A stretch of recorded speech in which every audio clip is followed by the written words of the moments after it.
అందరూ కబుర్లు చెప్పేవాళ్ళే, ఎన్నికల్లో అందరినీ ఉపయోగించుకునేవాళ్ళే తప్ప మాటలు జరగల.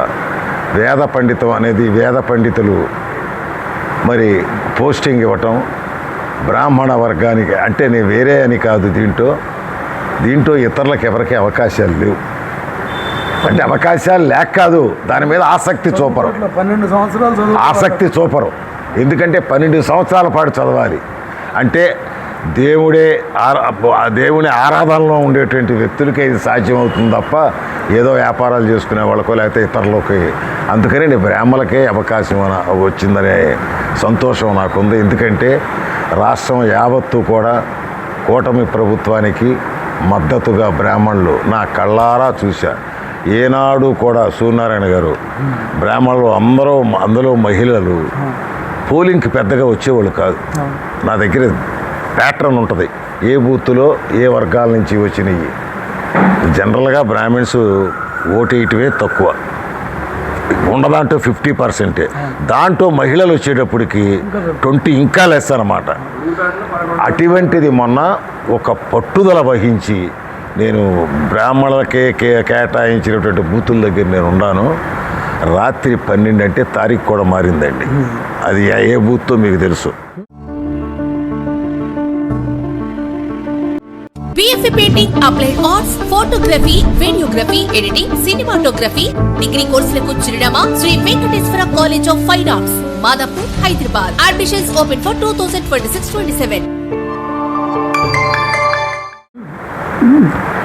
నేను వెళ్ళిపోతారేమో, ఇంటి దగ్గర ఆయన వచ్చేస్తారు, వంట చేయాలి, అబ్బా ఇవన్నీ అంటే మీకేం పర్వాలేదు, ఎంతైనా సరే వేసి వెళ్తాం, మరి కుర్చీలు వేయండిరా బాబు అన్న, ఏమీ అవసరం లేదు, మీరు వర్రీగా మళ్ళీ గంటకి మళ్ళీ వెళ్ళా అట్లాగే ఉండారు. అదే నేను చెప్పేది. ఇట్లా ప్రతి చాట కూడా చేశారు. ఎందుకంటే లోక కళ్యాణార్థం వాళ్ళు అనేక హోమాలు చేస్తారు. రాష్ట్రం సుభిక్షంగా ఉండాలని నేను తెలుగుదేశం అని కాదు, ఉన్నటువంటి దరిద్రం పోవాలని, సమర్థవంతమైన నాయకుడు రావాలని చెప్పి వాళ్ళు కంకణం కట్టుకుని చేశారు. దానిలో భాగంగా ఈ రోజున వాళ్ళ రుణం కొంతైనా తీర్చుకోవటానికి బ్రాహ్మణ కార్పొరేషన్ ద్వారా పేద బ్రాహ్మణులకి సీట్లు ఇవ్వటానికి ఇది ఒక విచిత్రమైన పరిస్థితి. బ్రాహ్మణులు అంటే ఓపెన్ అగ్రవర్ణాలు, దీంట్లో చెంబుచ్చుకుని వెళ్ళాల్సిన పరిస్థితి ఉన్న వాళ్ళు 175 మంది ఉన్నారు. మరి ఇది దేశవ్యాప్తంగా, మళ్ళీ ఒక రాష్ట్రంలో ఒక చోట కాదు, దేశవ్యాప్తంగా అగ్రవర్ణాలు. కానీ వాళ్ళ పరిస్థితి చాలా అట్లా అని చెప్పి దిగజారి చేయలేరు, నేరాలు చేయలేరు. ఇంకొకడైతే బ్యాంకో ఇంకో దానికి ఒక కన్నా వేసన్నా బతుకుతాడు. మరి వీళ్ళకి ఆ పని చేయలేరు, పాపభూయిష్టమైన పనులు వాళ్ళు చేయలేరు. మరి అటువంటిది వాళ్ళకి ఉపాధి రావటం ఒకటే మార్గం. దానికి బ్రాహ్మణ కార్పొరేషను, దానికి ఒక సొసైటీ పెట్టడం, ఫణికుమార్ లాంటి వ్యక్తులు మరి ఏ మాట కామాటే చెప్పుకోవాలి.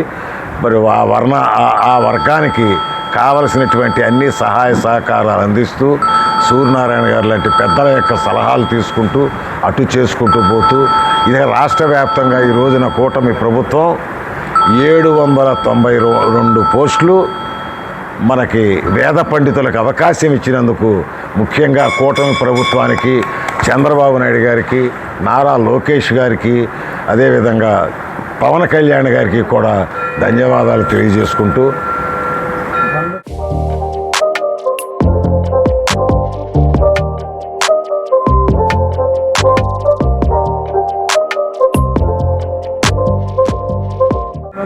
దేవుడికి భక్తుడికి అగరబత్తి అనుసంధానం అంటారు. ఐఎమ్ సారీ, అనుసంధించే వ్యక్తి బ్రాహ్మణ వర్గమే. అది దృష్టిలో పెట్టుకోవాలి.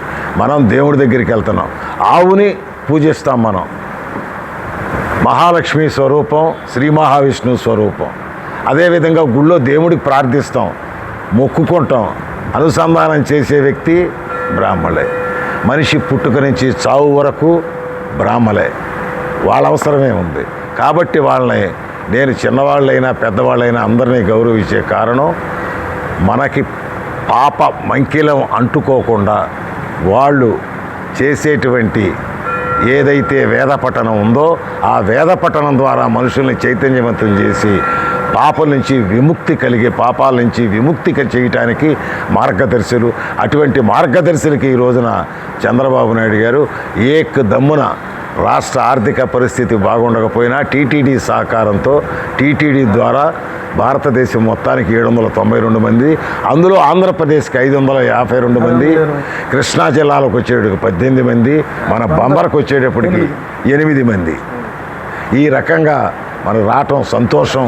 మరి ఈ సందర్భంగా మరొక్కసారి కూటమి ప్రభుత్వానికి ధన్యవాదాలు తెలియజేస్తూ నమస్కారం. నేను ఎప్పుడు అంటుంటాను, నాది నాది అంటే కిరాయితనం, మాది మాది అంటే పరాయితనం, మనది మనందరిది అంటేనే మనతనం, మంచితనం, మగతనం అని. సో మనది మనది మన AB6 మన వేదిక అని మనం ఫీల్ అయితేనే నిజంగానే ఇది ఒక బ్రహ్మాస్త్రం లాగా ఈరోజు ఇది మన ముందుకెళ్తోంది.